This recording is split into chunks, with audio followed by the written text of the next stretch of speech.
Donc nous allons ouvrir la session 9 qui pose la question des valeurs ajoutées. Alors je voulais excuser parce qu'il nous a demandé Jean-Louis Levé, qui devait être directeur de la session, qui avait préparé un petit peu la présentation et qui était chargé de la clôture. Voilà, donc on essaiera quand même de faire une clôture par rapport à lui.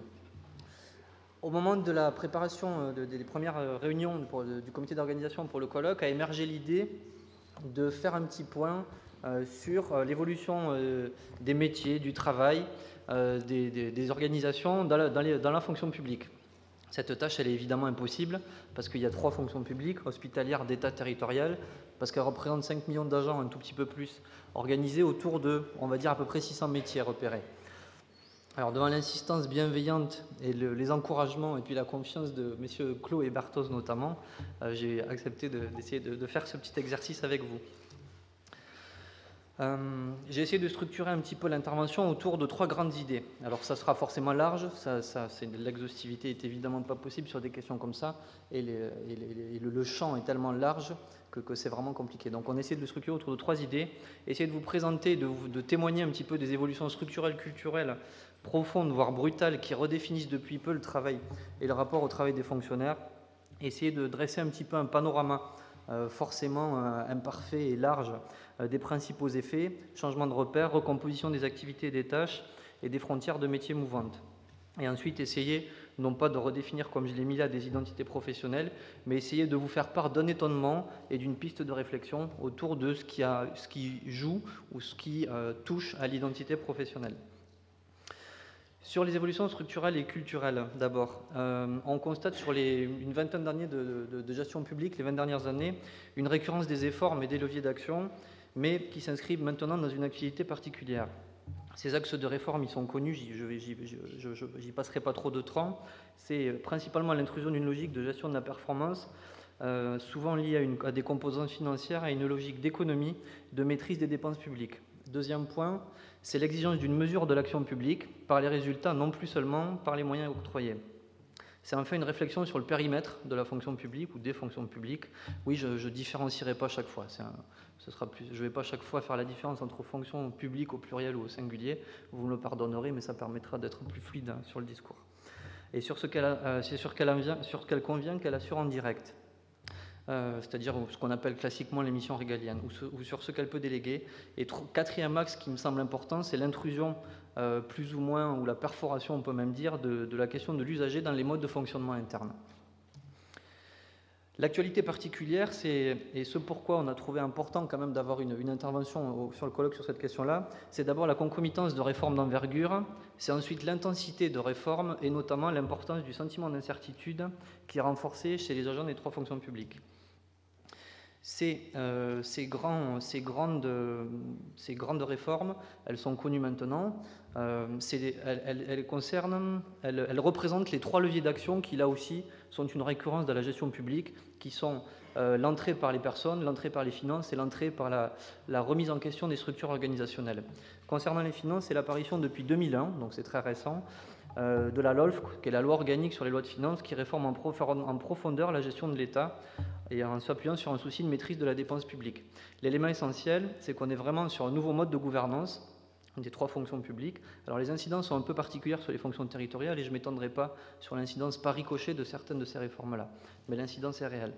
En substituant à l'ancienne logique de moyens, une logique de résultats et de performance. Deuxième idée qui touche plus sur la réorganisation structurelle, c'est la révision générale des politiques publiques, dite RGPP, qui a été adoptée en 2007 et dont on sent déjà les effets de manière importante, qui consiste, c'est compliqué à expliquer, mais qui consiste à une analyse des missions et des actions de l'État, suivie d'une mise en œuvre de scénarios de réforme structurelle, en privilégiant ce qui permettent une réduction de la dépense publique. Voilà un petit peu quelle est cette logique-là. Troisième levier d'action important par rapport à l'évolution justement du travail, des métiers et des fonctionnaires, c'est la réduction des effectifs et la réforme du statut de la fonction publique. Donc c'était juste un rappel pour certains, et la plupart d'entre vous, je suppose. Il est difficile aussi d'évaluer les effets de ces démarches-là, d'abord parce que c'est qu'une actualité, les effets ne sont pas directement liés à ces réformes-là, mais s'inscrivent dans une histoire de changement et de réforme. On a essayé pour vous les présenter, de les regrouper autour de quelques grands axes. Le premier, c'est des changements multidirectionnels de repères. C'est des choses que vous retrouverez dans le secteur de l'industrie, de l'entreprise. Il y a certaines interventions qui ont déjà fait allusion. Donc j'ai essayé d'essayer de les regrouper autour des changements multidirectionnels. C'est d'abord un changement sur des évolutions sur la finalité de l'action, pour lesquelles on est toujours dans une logique de service public, mais avec de nouvelles obligations de gestion financière et des questions d'efficience, d'évaluation et de contrôle. Des nouvelles questions qui concernent les gestions humaines, c'est la gestion prévisionnelle des emplois, etc. Des nouvelles logiques de performance aussi, et j'en ai déjà parlé, avec une logique de résultat et de production. Ce sont ensuite les repères d'organisation qui sont brouillés. Trois grandes idées, là aussi j'ai essayé de recentrer un petit peu autour de trois grandes idées. La première, c'est que sur un socle d'organisation traditionnellement bureaucratique, on a l'utilisation et l'expérimentation de nouveaux modèles d'organisation qui déstabilisent un petit peu les repères classiques autour des organisations que vous connaissez bien, qui sont plutôt centrés sur la qualité usagée, la conduite de projet ou du changement. Deuxième repère qui a bougé, c'est ce que j'ai appelé la crise du territoire de l'intervention publique, avec une confrontation à une logique de regroupement, de fusion, d'absorption des services. Les exemples sont nombreux, vous les connaissez, j'y reviendrai pas, je vous en ai mis quelques-uns sur le PowerPoint. Et y compris, là aussi, c'est une des particularités récentes, c'est jusqu'au plus haut niveau de l'État, avec la fusion de certains ministères ou de directions d'administration centrale, par exemple. Troisième élément qui me paraissait important sur les repères organisationnels, c'est l'externalisation de pans entiers d'activités publiques. Alors on avait des représentants d'agences nationales dans les murs, mais c'est une réalité aussi qui perturbe les repères classiques d'organisation. Vous connaissez tous des agences régionales ou nationales avec des entrées thématiques qui sont la santé, la recherche, les agences immobilières, etc. Un des autres repères qui nous paraît important dans ce panorama et dans ce paysage-là, c'est l'évolution sur les repères juridiques. On a une inflation, une complexification et un empilement des textes qui perturbent le rapport classique aux règles et aux procédures qui ne sont plus ni stables ni prévisibles. Deuxième élément, c'est qu'en lien avec le premier, on a une demande d'expertise croissante des agents, où chaque agent doit à la fois connaître les règles, mais en plus être capable de trouver l'articulation et la combinaison qui est la plus favorable à l'usager. Quelque chose qui nous paraissait assez nouveau aussi.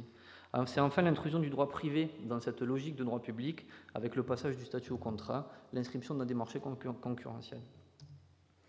Les repères professionnels aussi, j'ai choisi de vous donner juste de mettre l'accent sur trois petits points qui nous paraissaient là aussi importants. C'est un risque de perte de la mémoire professionnelle, avec peu de traces des savoir-faire et peu de transmission des expériences. Alors, en préparant l'intervention, on s'est aperçu qu'on était sur des délais à peu près de 18 à 24 mois. C'est-à-dire que vous avez dans beaucoup de services de l'État, de fonctions publiques hospitalières, c'est un tout petit peu moins vrai. Mais dans les collectivités territoriales, vous avez de plus en plus le sentiment qu'on ne sait plus ce qui s'est passé au-delà de 18-24 mois. Donc l'inscription dans l'histoire dont parlait M. Bertos tout à l'heure est très largement perturbée. Alors les raisons elles sont multiples, je ne vais pas y revenir. Et un exemple qu'on peut relier à ça, c'est la floraison actuellement dans les trois fonctions publiques de bases d'expérience ou des guides de bonne pratique. Alors les guides de bonne pratique sont reliés à des logiques de qualité, mais c'est quand même intéressant de voir qu'on a aussi une floraison, par exemple, des bases des expériences professionnelles. C'est ensuite, sur les repères professionnels, l'émergence, par exemple, dans la fonction publique territoriale, la structuration et le rôle croissant des réseaux professionnels. Ça, c'est quelque chose qui est très nouveau aussi, qui perturbe complètement les repères professionnels. Les associations de DRH, des directeurs des finances, par exemple, qui sont les plus connus, qui sont devenus des lieux d'échange des informations, des lieux de développement des compétences, et dont il serait intéressant de chercher s'ils ne sont pas des nouveaux lieux d'émergence des normes professionnelles. C'est ensuite les repères éthiques sur lesquels il y a des bouleversements, avec l'émergence de nouvelles valeurs liées à un changement de paradigme dont j'ai déjà parlé, le passage à une logique de performance qui entraîne des valeurs d'efficacité, de transparence, de qualité, de responsabilité, qui sont assez fortement portées. Les grandes enquêtes nationales notamment prouvent que c'est assez intégré maintenant dans la fonction publique, ces valeurs-là. Par contre, il y a un fossé grandissant avec la pratique qui sont générateurs de dilemmes professionnels. M. Davy en a parlé tout à l'heure, je ne reviendrai pas là-dessus parce que ces questions sont connues, dans lesquelles les agents hésitent entre appliquer simplement les règles ou les consignes en vigueur ou alors personnaliser leurs décisions en se référant à des valeurs implicites. Donc là, c'est bien ce qu'avait décrit M. Davy qu'on retrouve, nous, de manière assez importante. C'est les contradictions qui peuvent générer un sentiment grandissant de bâcler le travail. En fait, un des risques qu'on a repéré sur les trois fonctions publiques, c'est celui d'un management qui mobilise la volonté de bien faire dans un contexte auquel l'agent n'adhère plus forcément, et notamment l'appui sur la culpabilisation. C'est ensuite les repères sécuritaires qui nous paraissent avoir bougé, avec notamment la fragilisation des statuts, la suppression de certains métiers, la diminution des corps et des cadres d'emploi. C'est ensuite la perméabilité des 3 fonctions publiques, c'est-à-dire sur un espace plutôt protégé, plutôt sécurisé, on a l'ouverture des recrutements, la multiplication des bourses à l'emploi, la mutualisation des corps qui sont communs et l'encouragement à la mobilité. Et un recours croissant au contrat, et je crois que ça a déjà été évoqué dans d'autres interventions. Sur les repères sécuritaires aussi, plus du côté de l'éprouvé, on est sur un passage de l'impersonnalité au risque d'exposition personnelle, avec cette idée où on a une forme d'inhibition de l'initiative finalement, où l'initiative serait rendue difficile et compliquée, et avec un rendu compte qui peut aller y compris jusqu'au pénal. Quelque chose qui est très nouveau là aussi dans la fonction publique.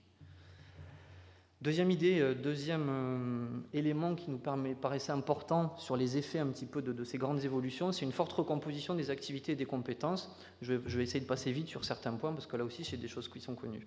C'est un besoin accru de polyvalence et de spécialisation, l'augmentation des tâches et activités par sédimentation et des transferts de technicité.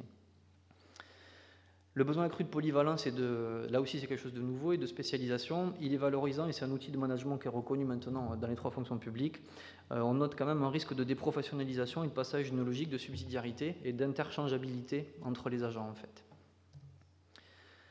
L'augmentation des tâches et d'activités par sédimentation, là aussi c'est des choses qui sont connues, c'était un rappel que je souhaitais faire maintenant, avec l'idée de la surprescription de tâches, c'est-à-dire qu'on a des réformes organisationnelles notamment qui sont extrêmement importantes, et une demande croissante, je vous donne mes exemples parce qu'il est connu aussi, de statistisation, c'est-à-dire de rendu compte de l'activité qui s'ajoute en plus d'autres activités. Donc on est sur des reconfigurations et des recompositions où on a une forme de surprescription finalement de tâches.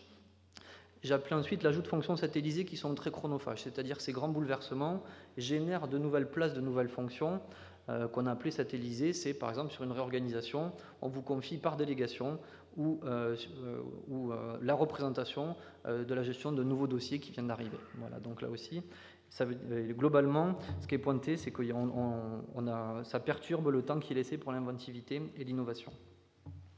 C'est ensuite des transferts de technicité. Là, ils sont connus, donc j'y reviendrai pas.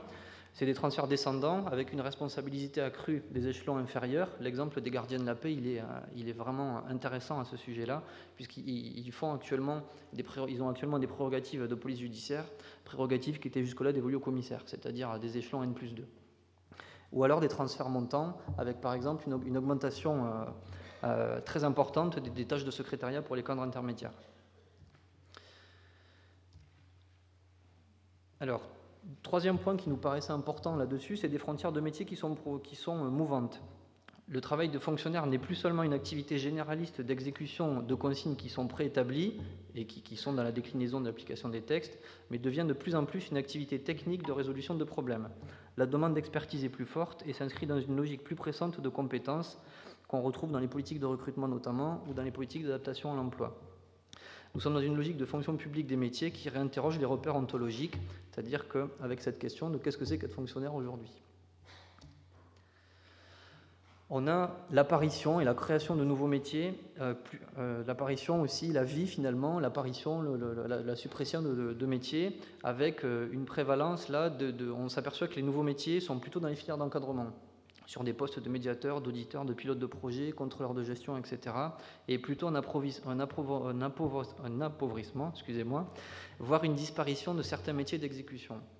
Alors ces évolutions-là, dans la vie des métiers, j'ai envie de dire, sont étudiées dans les observatoires des métiers, qui s'appuient sur la réalisation de répertoires des métiers pour chaque fonction publique. Donc chaque fonction publique a un répertoire des métiers qui essaye d'identifier et de voir un petit peu la manière dont les choses bougent. Dans les discussions qu'on a eues au moment de préparer l'intervention, on se posait la question de savoir s'il ne faudrait pas vérifier si cette démarche-là de répertoire de métiers, confrontée aux impératifs de gestion et de maîtrise de la dépense publique, ne contient pas en germe un risque de déprofessionnalisation en amenant à faire des compromis et des arbitrages entre le plus petit dénominateur commun d'objets de plus en plus éloignés. On avait cette interrogation-là. Alors, savoir si les identités professionnelles sont troublées, c'est évidemment très compliqué, c'est évidemment impossible. 2 questions nous ont paru, on avait envie de partager 2 questions avec vous. La première, c'est un étonnement, et la deuxième, c'est une piste de réflexion. L'étonnement, c'est la permanence dont on se rend compte du questionnement des fonctionnaires sur leur identité professionnelle. On s'aperçoit qu'à tout temps, depuis que la fonction publique, les fonctions publiques existent, on a ce questionnement sur l'identité professionnelle du fonctionnaire. On avait envie de proposer l'hypothèse suivante, c'est que cette permanence-là s'appuie sur 3 ressorts. C'est d'abord une action quotidienne qui est construite sur la recherche d'équilibre et de compromis entre les demandes des usagers et les règles applicables, dans un questionnement qui est permanent et du lien mouvant entre le local et le global. Et ça fait partie des grandes forces, j'y reviendrai. Deuxième hypothèse, c'est une reconnaissance du travail qui est plus fragile parce qu'elle s'appuie sur un jugement d'utilité qui est public et qui est porté de manière nécessairement médiatisée par le champ médiatique et politique, puisqu'autrui est constitué de l'ensemble des bénéficiaires, en l'occurrence des citoyens. Troisième idée, c'est que s'il y a une sensibilité plus importante, voire un refus de l'identité prescrite, ce refus peut prendre la forme d'une démonstration identitaire fondée sur une logique de l'honneur dont un des ressorts pourrait bien être la culpabilité. Autrement dit, plus que d'autres corps ou d'autres métiers, on est parti de l'hypothèse que le fonctionnaire s'était construit plus contre, avec une perception autour des idées reçues que vous connaissez, etc., du travail du fonctionnaire, et qu'il y avait une sensibilité plus importante par rapport à cette question-là. Deuxième idée, deuxième piste de réflexion c'est un petit peu la manière dont ces identités professionnelles bougent, c'était la question du rapport au temps. La question du rapport au temps, M. Berthoz l'a dit tout à l'heure, l'identité se construit dans un rapport au temps où finalement on métabolise le passé pour en faire quelque chose pour l'avenir, avec mes mots à moi, et on trouve là aussi qu'il y avait des perturbations extrêmement importantes qui avaient lieu sur ces repères-là. Les incidences de ces questionnements et la récurrence de ces questionnements, vous les connaissez, c'est la question de la mise en place de la RTT, des craintes autour des cycles de travail. Dans les 3 fonctions publiques, vous avez ces questions-là, de la gestion des plannings, c'est des choses qui reviennent quel que soit l'endroit où vous le trouvez, des décomptes du temps de travail en heures ou en jours, de la variabilité de l'activité. Jusqu'au début du siècle, le travail des administrations s'inscrit dans un cadre vécu comme intemporel, hors du temps, dans lequel l'incertitude est très limitée. Dans une logique de permanence et de continuité de la puissance publique, le passé est tout à fait connu, le futur l'est aussi. Les trajectoires professionnelles sont prévisibles et varient peu, et les projections sont faciles. Les fonctionnaires travaillent à l'application stricte de règles qui sont identifiées et effectuent plutôt des tâches répétitives. Travailler dans l'instant et dans une structure intemporelle laisse du temps. Ce rapport culturel au temps va être profondément bouleversé par des changements rapides et brutaux, pour partie déjà évoqués, et pour lesquels le travail s'inscrit dans un temps immédiat, rentable, contrôlé et qui sait contracter la compression temporelle dont parlait l'intervenant tout à l'heure. Il se réalise dans un contexte de concurrence et de changement permanent dans lequel la pression temporelle augmente de manière importante. Quelques exemples pour illustrer ce que je dis, c'est par exemple la réduction du nombre de fonctionnaires et l'augmentation de la charge de travail. C'est par exemple le passage d'une culture de la règle à une culture de service dans laquelle la relation plus directe avec le public, sur les questions de l'accueil, de l'écoute, de l'individualisation, renforce le sentiment d'urgence. Ça veut dire que cette pression temporelle augmente aussi par ce biais-là. Une logique de performance plus gestionnaire et plus oppressante qui s'accompagne de contrôles plus étendus et plus stricts. Deuxième idée sur le rapport au temps particulier culturel, c'est des frontières qui ont bougé dans les rapports entre le politique qui décide, dont le temps s'est raccourci et s'est accéléré, entraînant en synchronie le temps administratif, qui est plutôt traditionnellement sur des tâches d'exécution. On a ensuite l'accélération technologique et multiplication des possibilités d'échange. Ça a déjà été évoqué, j'y reviendrai pas. Alors, les effets par rapport à ça sont connus. On a parlé tout à l'heure des risques psychosociaux et des risques en termes de pathologie du travail, j'y reviendrai pas. Une autre conséquence était sur le management public, 2 points et je vous laisserai là-dessus, c'était l'apparition d'une déconnexion entre le temps du cadre dirigeant et celui des opérateurs, dans lequel les cadres intermédiaires sont chargés de traiter les tensions qui sont générées par cette déconnexion en développant des compétences dans la gestion de la crise et la gestion de flux. Deuxième idée, c'est l'apparition, et c'est nouveau, d'un management d'anticipation qui inverse complètement le rapport au temps en construisant les évolutions en référence à des échéances et non plus à des décisions. Là, le mécanisme est subtil, mais les bouleversements induits sont très importants. La différence pour les cadres dirigeants, c'est qu'ils travaillent de plus en plus à la construction préalable de l'adhésion des acteurs à partir de stratégies d'évolution et de scénarios construits sur des informations dont la fiabilité est recherchée. Alors les perspectives, elles peuvent paraître complètement pessimistes, elles ne le sont pas, je ne crois pas en tout cas, elles sont plutôt encourageantes. D'abord parce qu'il existe une conscience professionnelle très forte qui s'appuie sur des valeurs qui sont immuables même si elles évoluent. Ensuite parce qu'il y a des compétences qui sont reconnues. Ensuite, une grande capacité à relier le local et le global, et ça nous paraissait une compétence importante et une observation importante s'agissant des fonctionnaires. Alors ensuite, parce que la réflexion avance sur les conditions de réussite de ces réformes et de ces réorganisations, notamment dans un contexte européen, il ne faut pas l'oublier, et sur les points d'attention à avoir, mais j'essaie d'en citer plusieurs: le choix des modes d'organisation du travail, l'intérêt d'une réflexion permanente sur les valeurs, la construction préalable de l'adhésion des acteurs, le travail sur le sens de l'action et une pédagogie de l'information, l'explicitation des réformes, la gestion à la fois statutaire et personnalisée des ressources humaines, la responsabilisation des détenteurs de l'information, le travail de reliage de nouveaux liens entre le management et le contrôle de gestion, la séparation de l'activité du contrôle, etc., etc. Je vous remercie.